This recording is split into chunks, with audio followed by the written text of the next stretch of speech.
Bonjour à toutes et à tous et bienvenue sur la chaîne Twitch ou YouTube de Yellow. Aujourd'hui, on est avec Vianney. Bonjour. Et nous allons vous présenter et jouer à Salton Sea, qui est le prochain jeu qui sortira dans la gamme Yellow Expert. Ça sortira le 16 mai.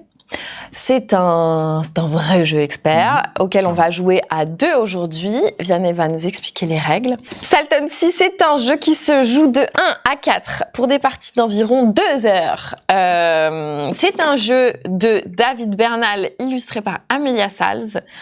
Nous sommes dans de l'extraction de lithium, de l'extraction de saumure, pour faire du lithium, pour faire de l'énergie, quoi. Exactement, tout à fait. De la géothermie.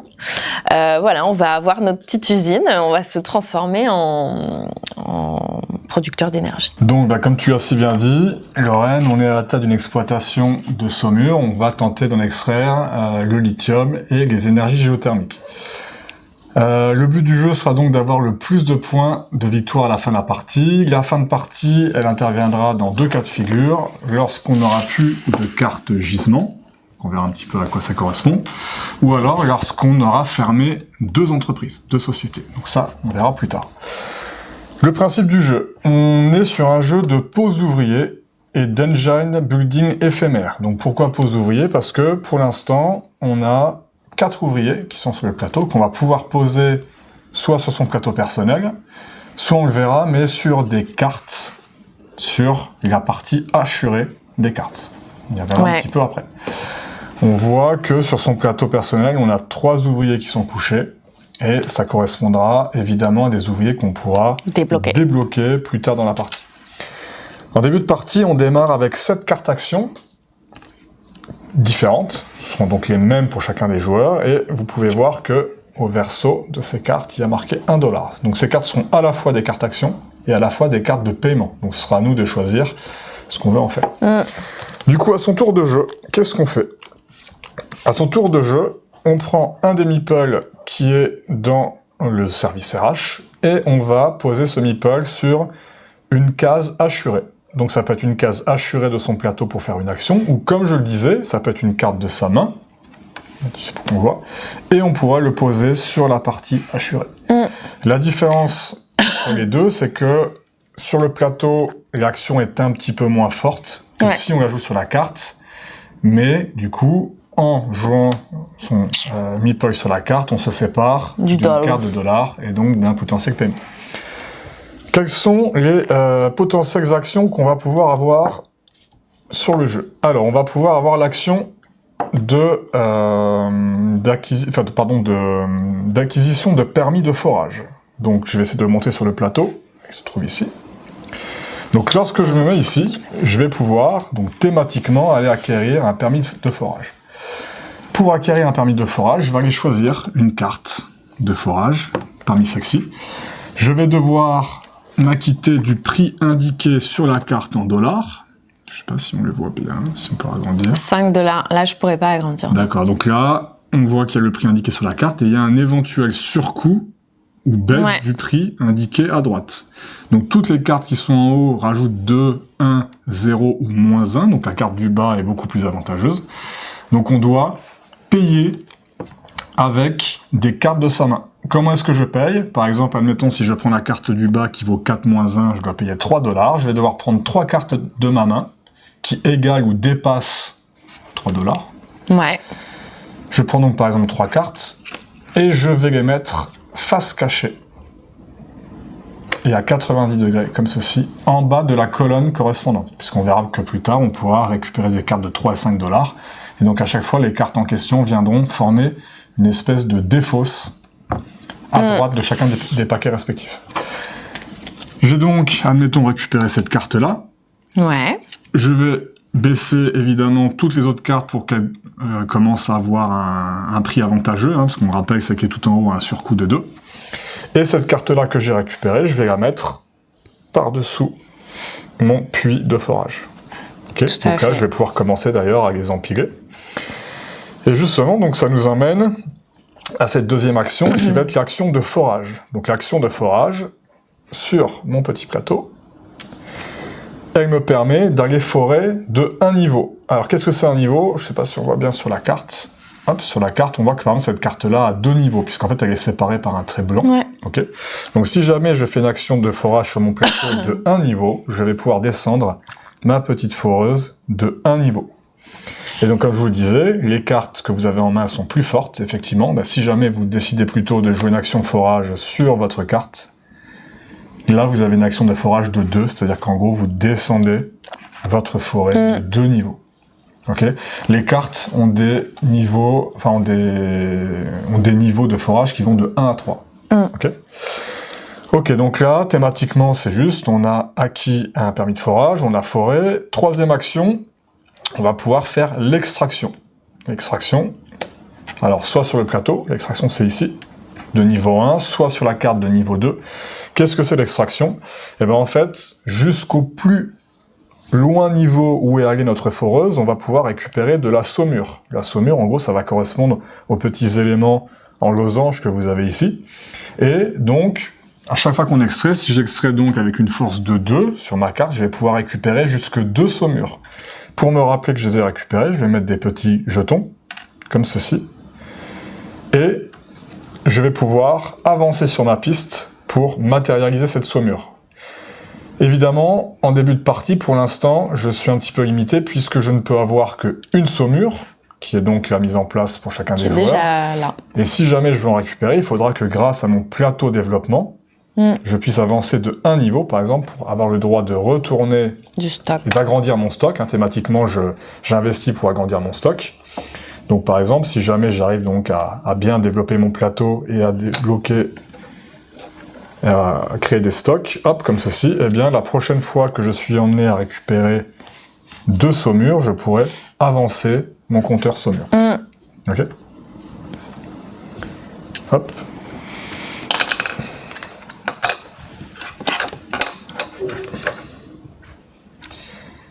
Ok, alors quatrième action que l'on va pouvoir avoir, on va pouvoir également, donc ça c'était les actions que j'avais présentées déjà,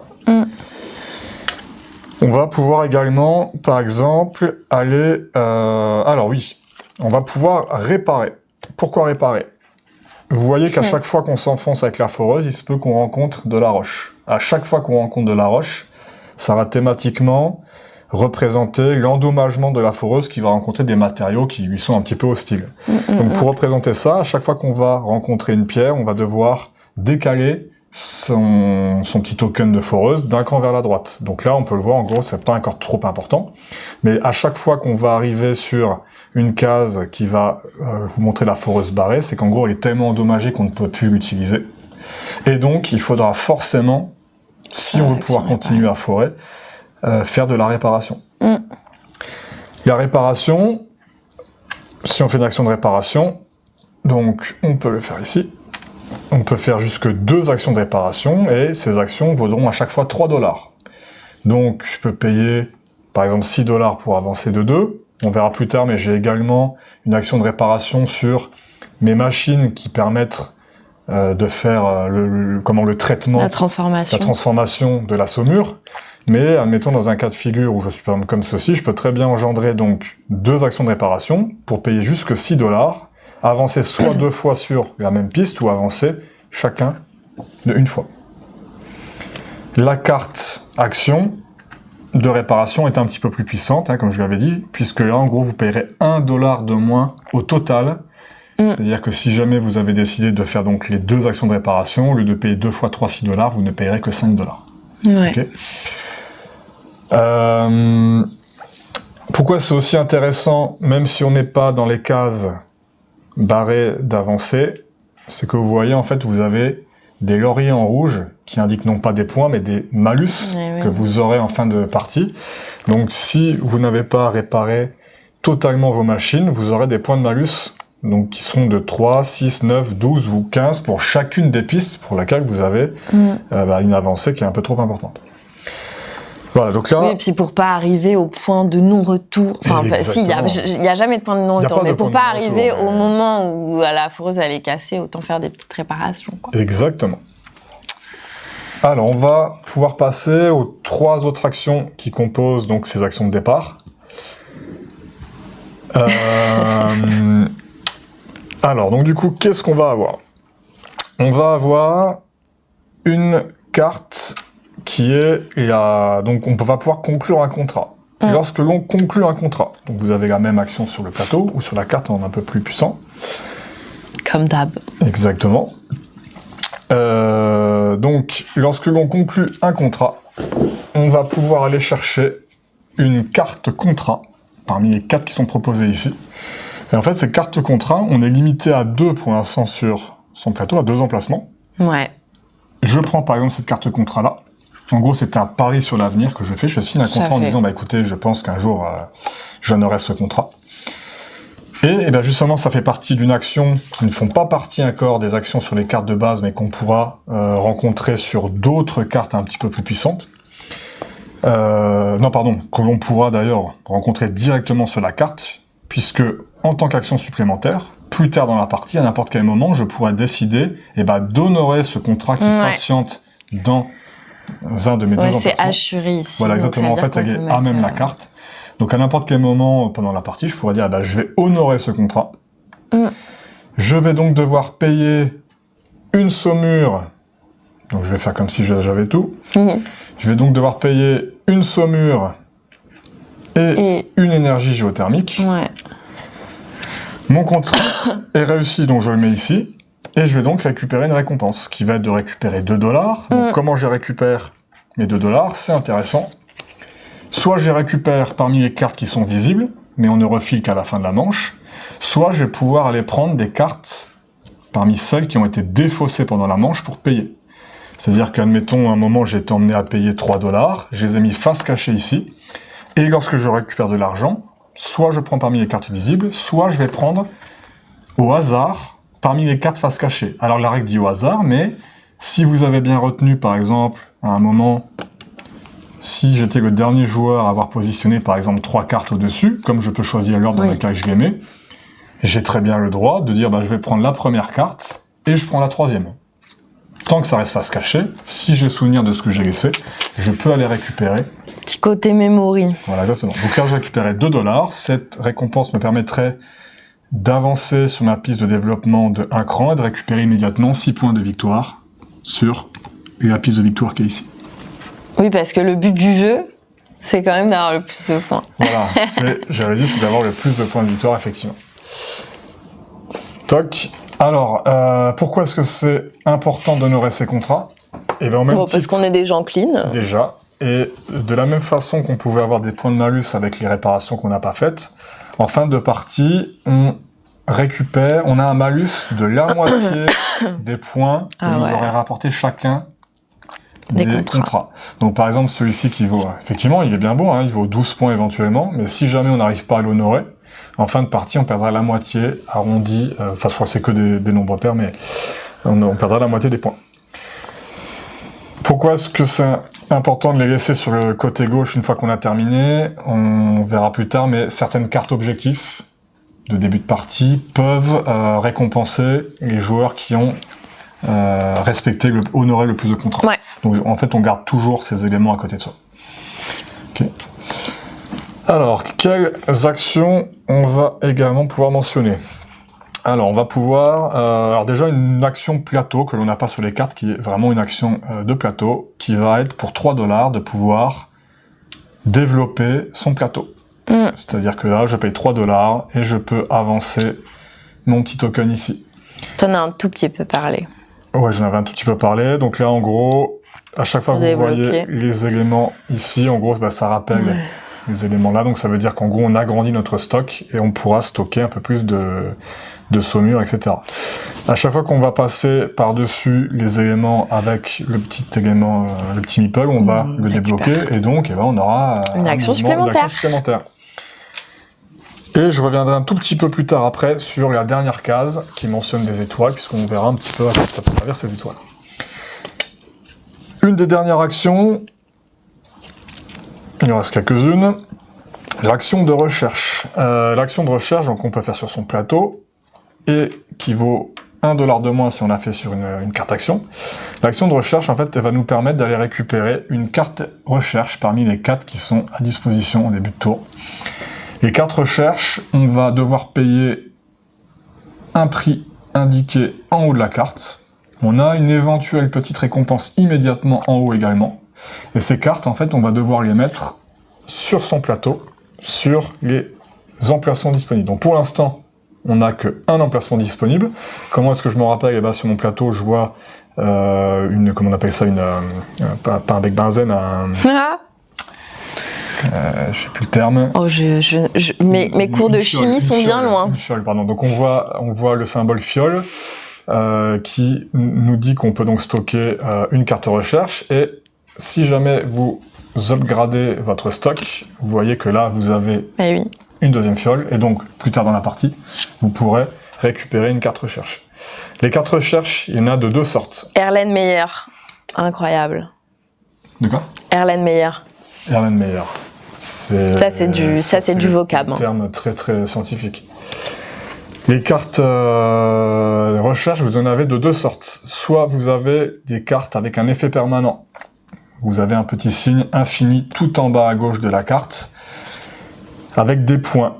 Pourquoi? C'est-à-dire qu'en gros, cette carte, vous allez la garder toute la partie. Elle va vous apporter un effet donc permanent, comme son nom l'indique. Et en fin de partie, elle vous rapportera un certain nombre de points, qui est le nombre de points multiplié par le coefficient multiplicateur en bas de la tuile, au-dessus de laquelle elle se trouve. Et vous verrez qu'en fait, plus vous avancez dans les colonnes, plus ça va rapporter. C'est-à-dire que là, la première colonne, c'est x1, là, c'est x2, x3, et x4. C'est-à-dire que si jamais cette carte-là se retrouve ici en fin de partie, en plus de l'effet permanent que ça vous a rapporté pendant la partie, vous aurez également 1 x 4 points.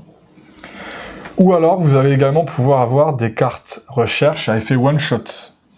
Comme on les reconnaît, elles ont un petit éclair en bas à gauche, et en plus, elles ont une zone hachurée qui correspond à une zone d'action. C'est-à-dire qu'à n'importe quel moment pendant la partie, je vais pouvoir mettre mon petit meeple pour faire l'action, je la défausse, et je vais décaler vers la gauche toutes les autres cartes. Donc attention, celle qui valait 4 fois son nombre de points, du coup, elle deviennent un petit peu moins importante. Ok. Toupi. Tac. Il nous reste, je crois, 2 actions à mentionner, qui sont l'action vendre et acheter des actions dans des sociétés. Alors, l'action vendre. L'action vendre, on l'a sur son plateau, évidemment. On a tout sur notre plateau. On a tout sur notre plateau, mais on n'a pas forcément tout sur les cartes de départ. Ouais. Mais en tout cas, sur son plateau, on va pouvoir commencer à vendre et on pourra récupérer des actions de vente plus intéressantes sur des cartes de $3. Ouais. L'action de vente, c'est quoi? Vous voyez qu'en fait, il y a 3 sociétés qui ont des tuiles qu'on a mis de façon aléatoire et qui nous indiquent le prix à laquelle elles pourraient acheter notre saumure, nos énergies géothermiques et notre lithium. Donc certaines, vous voyez par exemple, n'achètent pas de lithium et certaines n'achètent pas d'énergie géothermique. Lorsque je décide de faire une action de vente, je vais pouvoir vendre le nombre d'éléments qui est indiqué sur l'action de la carte. Enfin, là, en tout cas, le plateau, je peux vendre un élément. Ouais. Sur cette carte-là, je peux en vendre 2, mais je ne peux le vendre à chaque fois qu'à la même entreprise. Admettons, si j'ai joué cette carte-là qui me permet de vendre 2 éléments, je peux par exemple décider de vendre une saumure pour $3 et une énergie géothermique pour 6. Donc évidemment, je baisse mon stock sur mon plateau. Et ça me fait récupérer $9. À chaque fois qu'on vend à une entreprise, quel que soit le nombre d'éléments qu'on vend, en fait, l'actif financier de cette entreprise va augmenter. Thématiquement. Donc là, l'actif financier, pour l'instant, il est là. Si jamais j'ai vendu 1, 2, 3, 4 éléments, peu importe, l'actif financier augmente de 1 cran. Et on verra que, à la fin de la partie, ce sont des points de victoire. Pourquoi? Parce que justement, j'arrive à la dernière action possible du jeu. Je vais pouvoir acheter... Et les $9 que tu as récupérés, tu les récupères? Je les récupère évidemment toujours ici. Alors pour rappel, c'est soit sur les 4 cartes visibles, soit dans la défausse. Sur les 12 en tout cas, soit dans la défausse, jamais sur la pile. On verra, il y a une action qui permet de récupérer une carte au hasard de la pile, mais sinon, c'est toujours ce qui est sur le côté droit du plateau. Dernière action. Dernière action, on va pouvoir donc acheter des actions à des sociétés. Donc les sociétés dont je vous parlais ici. Donc là, par exemple, je vais pouvoir donc sur mon plateau acheter jusque 2 actions à une société, ou alors le faire ici, hop, avec une réduction de 1 $. À chaque fois que je vais acheter des actions à une société, je vais devoir payer le coût indiqué par l'actif financier. C'est-à-dire qu'en gros, thématiquement, effectivement, si on sent qu'une entreprise a le vent en poupe et a pas mal d'actifs financiers, on va vouloir se placer un petit peu en bourse certainement, mais donc plus l'entreprise est cotée, plus on va devoir payer cher. Donc, en début de partie, si je veux acheter des actions à la Société Rouge, je vais devoir payer 1 $ par action. Par contre, si à un moment son actif financier avait augmenté ici, là déjà je devrais payer 2 $ par action. Et on peut acheter autant d'actions. Non, on peut acheter une seule, 2 actions au début. Là. Voilà, enfin en tout cas sur la carte, oui, sur les cartes actions et sur le plateau, on peut en acheter 2. Je crois qu'on peut en acheter jusque 3 sur certaines cartes. Vous voyez, donc à chaque fois que notre pion d'action va arriver sur certains paliers, si ce sont des paliers qui sont imprimés sur le jeu, on va faire l'action bonus, donc là qui sera toujours d'avancer d'un cran sur son plateau personnel. Tac.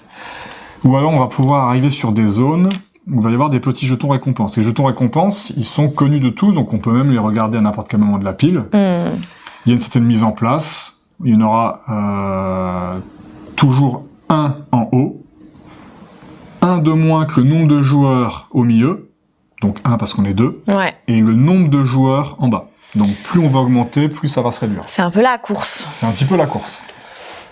Ces jetons, à quoi ils servent? Alors soit c'est d'une one-shot comme ici, qui est de récupérer 3 points. Tout simplement. Tout simplement. Ou alors ça peut être des petits jetons que, à votre tour de jeu, avant ou après votre action, vous pourrez dépenser, en le retournant, pour faire son action gratuitement. Donc là, ça me permettrait de faire l'action forêt, voilà, mais gratuitement. Je ne peux utiliser que 1 jeton par tour. Et après, je le retourne, et je le garde à côté de moi. Pourquoi? On verra que, par exemple, dans cette partie-là, en tout cas, on a une tuile objectif qui récompensera les joueurs qui ont récupéré des jetons de couleurs différentes. Mais ça, je vais y revenir dans un second temps. Tac.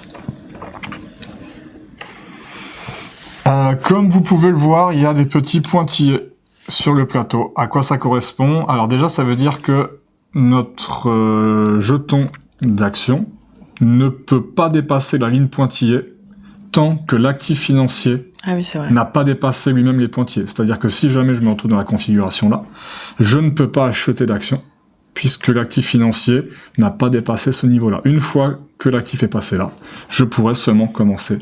Il y a un autre palier de pointillés au-dessus. Alors également, les pointillés, à quoi ils vont correspondre? À chaque fois que l'actif financier va dépasser le pointillé, on va changer la valeur de vente des entreprises. Donc, si l'actif financier arrive ici, je vais retourner cette tuile-là, qui va donner des nouvelles valeurs.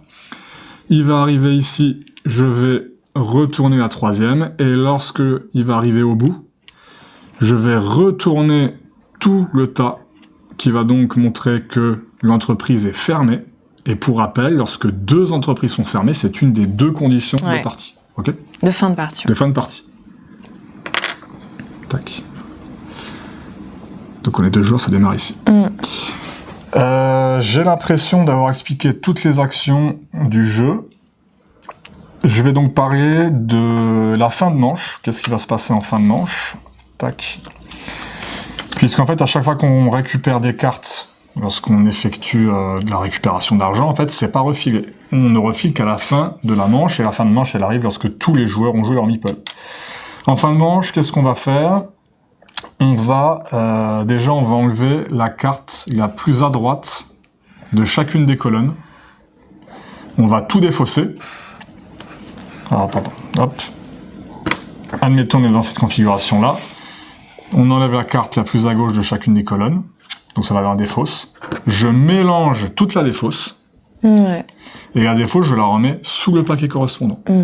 Je glisse tout à droite. Et je refile à nouveau, je bouche les trous. Ouais. En quelque sorte, de telle façon à ce qu'il y ait toujours 4 cartes dans chacune des lignes. Je vais également devoir défausser la dernière carte de forage. Et pour rappel, c'est la deuxième condition de fin de partie. Si à la fin d'une manche, il n'y a plus de cartes, on arrive en fin de partie selon la configuration de 2, 3 ou 4 joueurs, on doit enlever un certain nombre de cartes. Là, en gros, à 2 joueurs, je crois que j'ai dû enlever 3 cartes. Ouais. Voilà. J'ai l'impression qu'on est complet. Donc évidemment, on récupère tous les meeples que l'on a qui ont bossé, sur quoi. ce plateau. Et ce que j'ai dit, je ne l'ai pas dit, mais dès qu'on a terminé de récupérer toute la saumure d'une carte, évidemment cette carte n'est plus exploitable, Ouais. donc on va pouvoir récupérer le bonus qui est indiqué sur la carte, et on va pouvoir retourner la carte. Et évidemment, toutes les cartes que l'on récupérera ensuite seront... Donc on va mettre la foreuse ici pour montrer qu'elle attend la prochaine carte, et on pourra continuer du haut vers le bas, comme ceci. Vie. Voilà, alors on va juste parler avant de pouvoir commencer des cartes objectifs. Donc il y a, en début de partie, il y a 5 cartes objectifs. Ouais. Et en fait, il peut y avoir 2 types de cartes objectifs. Les cartes à court terme, donc en gros, à court terme, c'est le ou la première joueuse qui va réussir l'objectif, qui va pouvoir prendre la carte et récupérer les points. Et enfin, il y a les objectifs à long terme qui ne seront décomptés qu'en fin de partie. Donc en gros, ce sera un check de points de victoire. Là, en fait, on peut voir qu'on est sur 2 cartes à effet immédiat. Celle-ci nous dit que le premier joueur qui va récupérer un jeton bonus de au moins 1 de chacune des couleurs de société va pouvoir se manifester et dire « Je prends la carte » pour récupérer 6 points et une étoile. J'en parle juste après et on pourra commencer la partie. Celle-ci va correspondre au premier joueur qui va récupérer 3 lithium. Donc ça, c'est assez complexe à réaliser, parce qu'en gros, ça veut dire qu'on a ouvert nos 3 stocks et qu'on a réussi à avoir le maximum donné. C'est infernal. Et enfin, on aura donc, là, le hasard, on aura 3 cartes de fin de partie. Alors, à quoi ça correspond? Ça va correspondre au joueur qui aura foré sur le plus de couches possible. Donc, par exemple, cette carte-là ramène 3 couches. Si ma foreuse est arrivée en bas, j'ai déjà foré sur 3 couches. Donc, regardez le nombre de couches dans lesquelles on a foré. Et ça peut avoir une synergie avec cette carte-là, puisque cette carte-là va récompenser le joueur qui aura acheté en fin de partie le plus de cartes de forage. Donc, la différence, c'est quoi? C'est que là, il faut avoir le plus de cartes, mais il se peut que ce soit des cartes avec un seul niveau, alors que là, c'est vraiment le nombre de niveaux dans lesquels on aura foré. Et enfin, cette carte-là va récompenser le joueur qui aura le plus de points, donc avec des lauriers indiqués sur ses cartes recherche, sans prendre en compte le coefficient de multiplication. Voilà, exactement. C'est-à-dire que là, par exemple, si jamais j'ai acheté cette carte-là, elle vaut 3 points, et donc elle fera partie du décompte pour vérifier qu'il y a le plus de points ici.